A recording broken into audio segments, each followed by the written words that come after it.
How? Okay. Welcome to Art 116. I wanted to show you tertiary colors on a screen share. Let's try this one more time. Here we go. So complementary colors are those that are across from each other on the color wheel. And you're going to choose one complementary color pair to play with.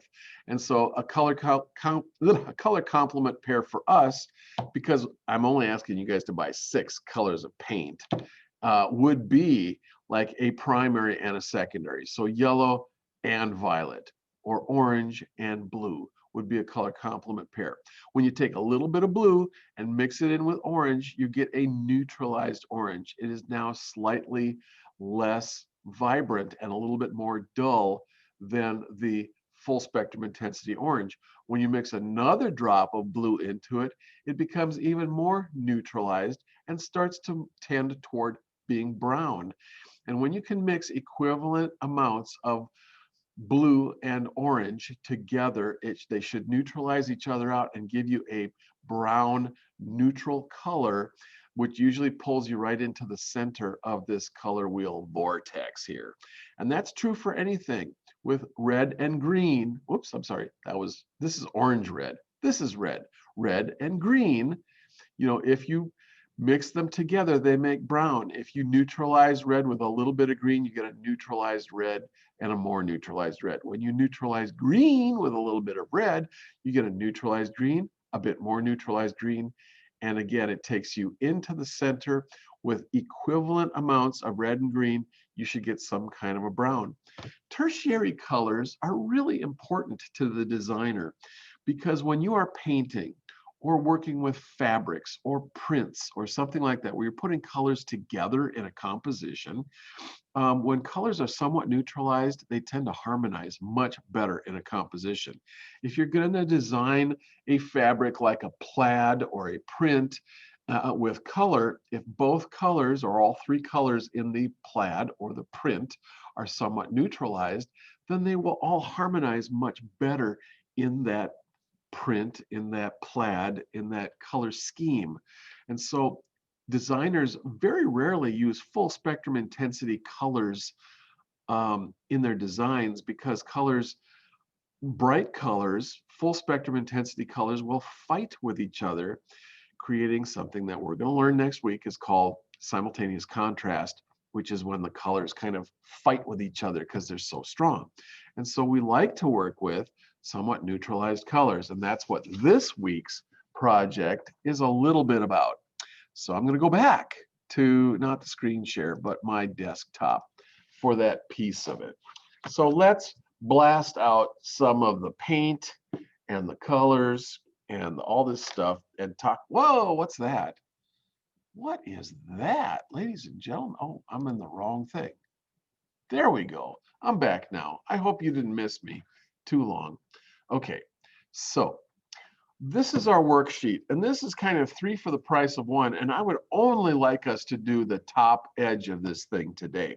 This horizontal strip on the top edge is all we're supposed to be doing today. So I asked you guys to buy some paint, and I have screwed up this thing royally a lot. So I asked you guys to get like yellow, red, and blue because they're primary colors, and we really want the primary colors to work with. I would also like you guys to have a little bit of secondary color like green, violet, and orange, because that's really nice. But I have still forgotten to ask you to get everything that you're going to need for this project, including a little bit of white, and black.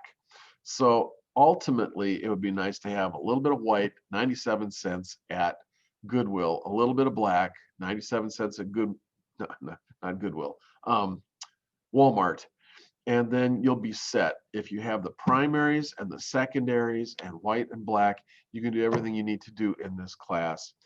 Duh. Okay, so what is he talking about? What? Oh, I didn't bring it in. So I'm going to improvise. So I'm going to improvise today. I would like somebody here to figure out what your favorite complementary color scheme is and shout it out. Unmute your mic and shout out your favorite color complements? Are they green and red? Are they orange and blue? Or are they yellow and violet? First one in gets to determine what the demo is going to be about today. Anybody? Orange and blue. Orange and blue? No, I did that for the morning class. They got to do something else. Guess again. I'm going to do a hard. I always like green and red. You did? Well, I don't. So I'm just not going to be fun with you since you didn't ask. And everybody, I mean, not everybody, but you guys know that green and red are Christmas colors. We just did Christmas. We've had a buttload of Christmas by now. So let's try something different. I did do blue and orange for the morning class. So I'm going to do yellow and violet for the afternoon class, just because you're special and you're going to get something that you didn't ask for.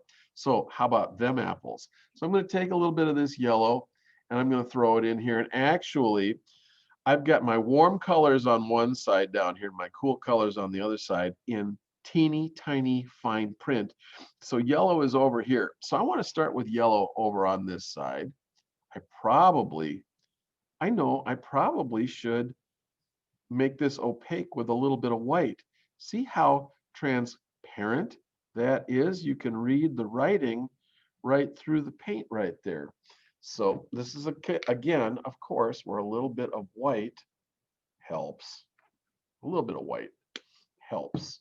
And so I'm going to take a little bit of that white and try to mix it in with some yellow to opacify the yellow. And maybe I can put it in here and make it just a little stronger so that it covers just a little bit better. I've designed this worksheet so that I've got my warm colors happening on this side. If you're using yellow, you're going to start here on this vertical thing, which is the last thing we're going to do this week. If you're using orange, you start here. If you're using red, you start over here. And by the same token, our cool colors happen over on this side of the sheet.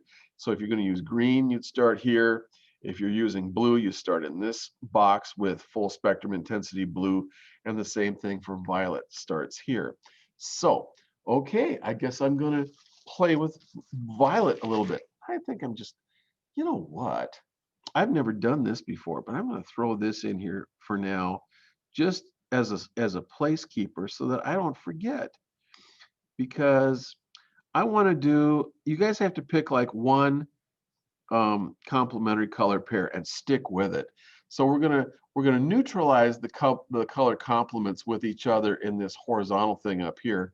And then we're going to do something else with the same two color complements in the lower half of the sheet, lower 2/3, 3/4 of the sheet. So please pick one color complement pair and stick with it. Don't change them to something else from the top to the bottom. Okay, so I'm going to choose violet and put that over here. So I've established my color complement pair of yellow and violet. They're opposite each other on the color wheel. They're going in full spectrum intensity in their two little boxes on either end of this thing.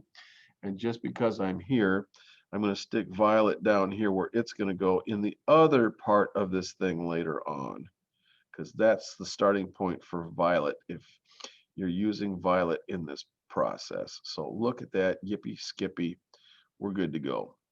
Okay, so now the idea is to neutralize your colors towards the middle to get to brown in the middle of this horizontal thing.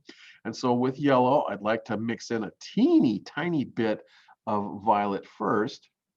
I guess that means I better clean most of this violet out of my paintbrush and pull all of that nasty out of my paintbrush so it doesn't contaminate my yellow too much, but I'm going to grab a little teeny bit of violet and mix it in with some yellow because I want to just have a tiny little bit neutralized yellow to put into my first box right here. And so this is slightly neutralized yellow. It's going to be not quite as bright as full spectrum intensity yellow.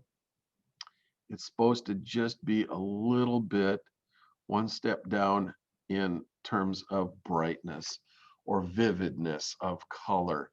And then I'm going to get some more violet, and I'm going to mix some more into the yellow, and I'm going to go into the next box, and hopefully this one feels a little bit more like mustard, or it has just a little bit more of a brown cast to it, but for the most part it's still a yellow that has been somewhat neutralized. Hooray. I'm going to go get some more violet because I'm having so much fun.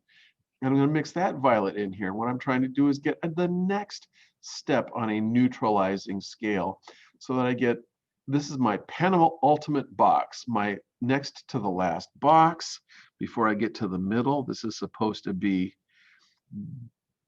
baby poop brown, which gets me just about to brown, but not quite. This is a neutral color. You can see how the yellow is neutralizing towards brown. And then the last one is supposed to be a brown, which is neither yellow nor violet, but just completely the combination of yellow and violet, it totally neutralizing each other out. And so I'm just going to keep trying to mix more and more violet in here until I can get something that really looks to my eye to be a nice neutral brown. And I'm going to stick that in the middle box here and put that in. The color that we want in the middle is neither yellow nor violet, but it is the neutral product of those two together. So if this one in the middle box doesn't feel like it's yellow or a yellowish brown, and it doesn't feel like a violet brown, that's what I want it to be. I want it to be just a neutral, totally neutral brown color. Now we're going to come the other way from the other side, doing the same thing. So I'm going to be, I guess, first of all, cleaning all of this nasty out of my brush over here to get back to something somewhat neutral, because I want to bring a little bit of yellow over and mix it with some violet to get me just a little neutralized violet. Oh, I've already got too much in there. Oh, poop. Okay, fine. I'm going to keep pulling some in from the middle of the violet puddle, and maybe I'll get something that is a neutralized violet that'll sit here. We'll see. Maybe I could be too neutral already. I'm going to just pull some violet over the top of this and see what happens, because I want a barely neutralized violet in the first box here. So full spectrum intensity violet, then a somewhat barely neutralized violet in the next box. And then now I want something that is a much more neutralized violet in the third box. I'm going to have to fix my second box there because it seems to be awfully neutralized. So this one is supposed to be more and more and more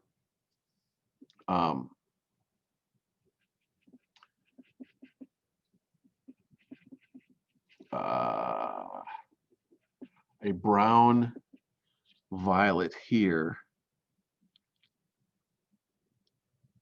but still more violet than brown. A very, very neutralized violet here, moving into what's supposed to actually be brown in this one. And you know, your mileage may vary. It also depends on whether we are working with a wet color or a dry color, because they dry just a little bit differently. But I'm thinking that my penultimate violet box right here is too brown. So I want to violet that one back up a little bit.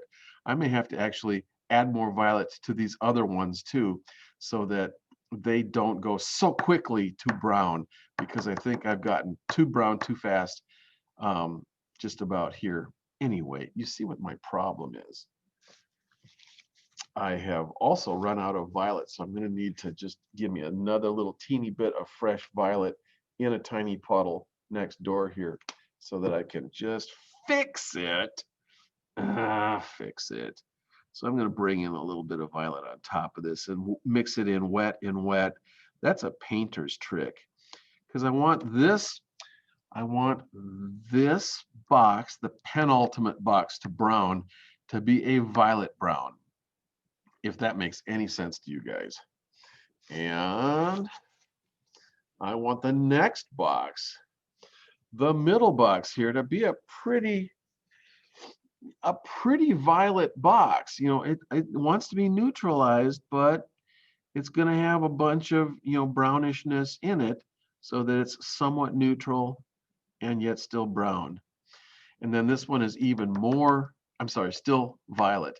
And this one is even supposed to be very, very violet, except just a little bit softer in tone than the pure violet, which is out here on the end. And so you see my problem. This is something where you can come back a couple of times and make adjustments of painting over the top of your paint swatch. But I do want to see incremental changes in how neutralized the color is getting, so that we go from pure yellow, or whatever your high key color is, or warm color is, to slightly neutralized, somewhat neutralized, very neutralized, and completely neutralized. By the middle of this thing, we want to go neutralizing from both ends until we get to a brown in the middle that is neither yellow nor violet, or neither orange nor blue, or neither red nor green. You're all going to wind up in the middle with some kind of a brown there. So that's what we're going to do. Then when we get back here on Wednesday, the next thing we're going to do is the middle one. The middle one is a value scale. Some of you have done value scales in high school and some of you have not.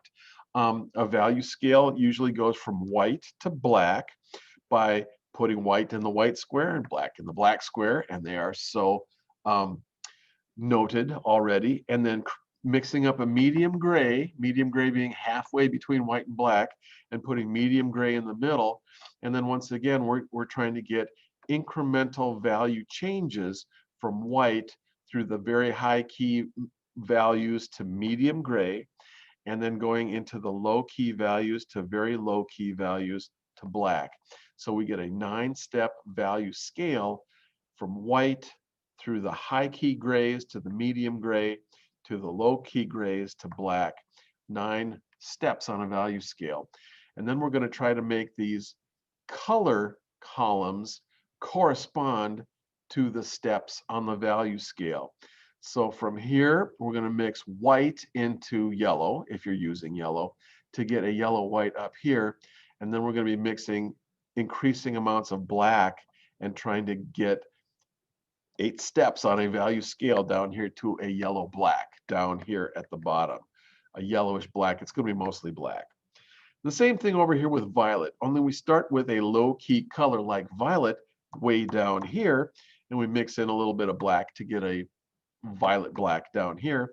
And then we're mixing in increasing amounts of white to tint up the violet until we get all the way up to a white violet at the top of the scale, so that these things correspond as you look across these 3 scales. At medium gray, we're going to want to see the yellow and the violet being equivalents to the medium gray, so that each one of these value scales has equivalence as we read across them, to see how the equivalent goes from a shade of yellow to very low key gray to full spectrum intensity violet, which is a low value color because it reflects relatively little light back to the viewer, and so it's just a little bit more difficult to see. So I know that was way too much information for you, but that's what we're doing. This is a 3 for the price of 1. So we're neutralizing a color with its complement across the top. And then on Wednesday, we're going to come back here and do a value scale with white and black paint. So that's why you're going to need white and black paint.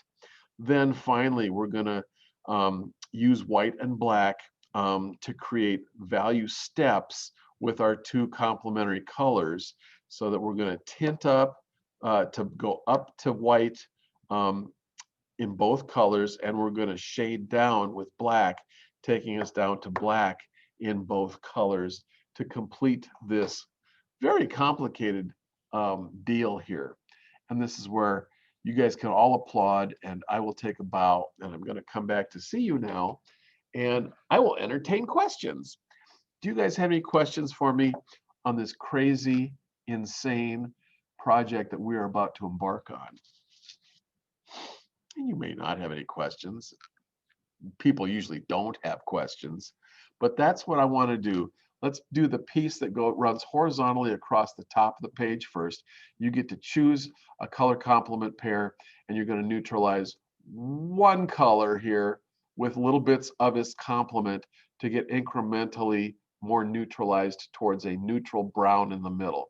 And then you're going to go over to the other one and start neutralizing it with little bits of its color complement, getting increasingly neutralized in steps towards brown in the middle. Hooray for our side. And that's going to be about all I've got today. If you get any questions, please unmute your mic and ask me your question or make your comment.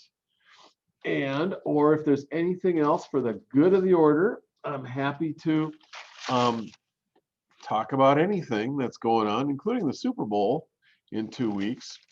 In our design class, I usually ask you guys to watch the Super Bowl, not to watch the football game, but to watch the commercials, because in design, we're very interested in the power of advertising, because all of what we do in art, playing with, or design, playing with color, graphic design, manipulating imagery in every possible way to get people to do something, like to get them to buy Cheetos or Doritos or something like that, is part of the design game. It's all part of applied design. And so advertising, this gives us one chance to look at very unique advertising designed especially for the Super Bowl, because advertisers usually pull out all the stops to make their Super Bowl commercial that is very memorable, very creative, and is supposed to be very attention getting and, you know, entertaining. And so in 2 weeks, I'm gonna ask you to watch the Super Bowl, mostly to watch the commercials, so that then we can come back the Monday after and do some Monday morning quarterbacking, looking at Super Bowl commercials. I like to go to YouTube videos where you get a compilation of the 10 best Super Bowl commercials, so that we can watch them together and decide what's effective, what's not effective in terms of advertising and design elements that are being used in the commercial, and to see what your picks are for the best Super Bowl commercial. It's one fun thing that we can do together, especially in this age of COVID. So, any other questions or comments for the good of the order? I haven't scared any of you away yet. There's still 8 people here. Nobody has unmuted your mics, so nobody has a question for me. See if there's anything else in the chat. Okay, I recorded this. Yes, I have. So I'm going to go post that recording now. I'm going to say goodbye to you guys, and I'm going to go convert this recording to YouTube and post it, and then we're going to be good to go. So work on this. Try to get white and black if you don't have both white and black paint to go along with your colors of paint. And we'll see you guys on Wednesday.